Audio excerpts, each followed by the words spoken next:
এই মুহূর্তে বাংলা ছাড়।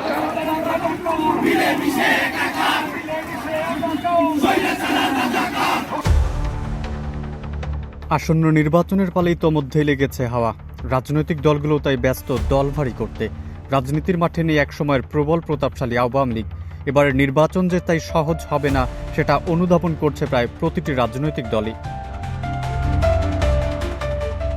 মাঠের রাজনীতিতে এই মুহূর্তে আলোচিত প্রধান দুটি দল বিএনপি ও জামায়াত ইসলামী। বিএনপির জৌলুসপূর্ণ ইতিহাস থাকলেও এককভাবে কখনোই ক্ষমতার স্বাদ পায়নি জামায়াত ইসলামী। এবার তাই ইসলামী দলগুলোকে কাছে টানতে নানা পদক্ষেপ গ্রহণ করছে ইসলামী ভাবধারার দলটি। তবে নির্বাচনের আগে জুলাই সনদের পূর্ণাঙ্গ বাস্তবায়নের দাবিতে কওমি মাদ্রাসা ধারার রাজনৈতিক দলগুলো যুগপৎ আন্দোলনে জামায়াত ইসলামের সঙ্গে এলেও হেফাজতে ইসলাম রয়েছে বিএনপির দিকে। তাই প্রশ্ন উঠেছে, আসন্ন নির্বাচনে কে বসছে চালকের আসনে। জানা গেছে জামায়াতের সঙ্গে আসা দলগুলোর নেতারা হেফাজতের নেতৃত্বেও আছেন, কিন্তু দেওবন্দি ধারার সংগঠন হেফাজতের শীর্ষ নেতৃত্ব জামায়াতের সমালোচনায় মুখর। কিন্তু দৃশ্যমান সুসম্পর্ক রয়েছে বিএনপির সঙ্গে। নিবন্ধিত এবং হেফাজত সংশ্লিষ্ট দল জমিয়তে উলামা ইসলামীও রয়েছে বিএনপির সঙ্গে।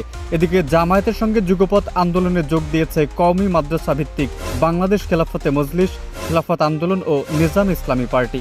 রয়েছে চরমোনাই পীরের নেতৃত্বাধীন ইসলামী আন্দোলনও। এই দল দেওবন্দের ধারার অনুসারী হলেও কওমি মাদ্রাসা ভিত্তিক নয়। আদর্শিক সম্পর্ক থাকলেও দলটির নেতারা হেফাজতের সঙ্গে নেই। গত জুলাই হেফাজতের আমির মহিবুল্লাহ বাবুনগরী কঠোর সমালোচনা করেছেন জামায়াতের। এক বক্তব্য তিনি বলেন, জামায়াত ইসলাম একটি ভণ্ড ইসলামী দল, সহি ইসলামী দল নয়। তারা মদিনার ইসলাম নয়, বরং মওদুদির ইসলাম কায়েম করতে চায়। মওদুদির মতাদর্শ অনুসরণ করলে ঈমান থাকবে না।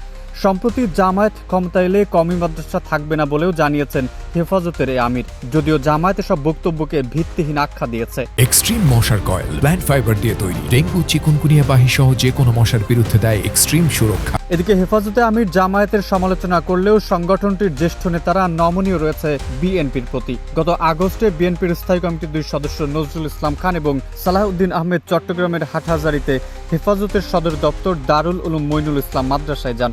গত 6 এপ্রিল হেফাজতে ইসলামের মহাসচিব সাজিদুর রহমান সহ জ্যেষ্ঠ নেতারা বিএনপির চেয়ারপারসনের গুলশান কার্যালয়ে বৈঠক করেন। 3 দিন পর এনসিপির কার্যালয়েও বৈঠক করেন। একই মাসে আরও কয়েকটি দলের সঙ্গে বৈঠক করলেও জামায়াতের সঙ্গে বসেনি সংগঠনটি। অন্যদিকে হেফাজতের আপত্তিতেও জামায়াতের সঙ্গে বিভিন্ন দল। বিএনপির সঙ্গে জামায়াত যখন জোটে ছিল সে সময় ইসলামী ঐক্য জোট, বাংলাদেশ খেলাফত, জমিয়ত জোটে ছিল। 1999 সাল থেকে 8 বছর বিএনপি জামায়াতের জোটে ছিল বাংলাদেশ খেলাফত। তবে জামায়াতের সঙ্গে ঐতিহাসিক বিরোধ রয়েছে কওমি অঙ্গনের আলেমদের। কওমি আলেমদের অনেকের ভাষ্য, মওদুদির মতবাদ ভ্রান্ত।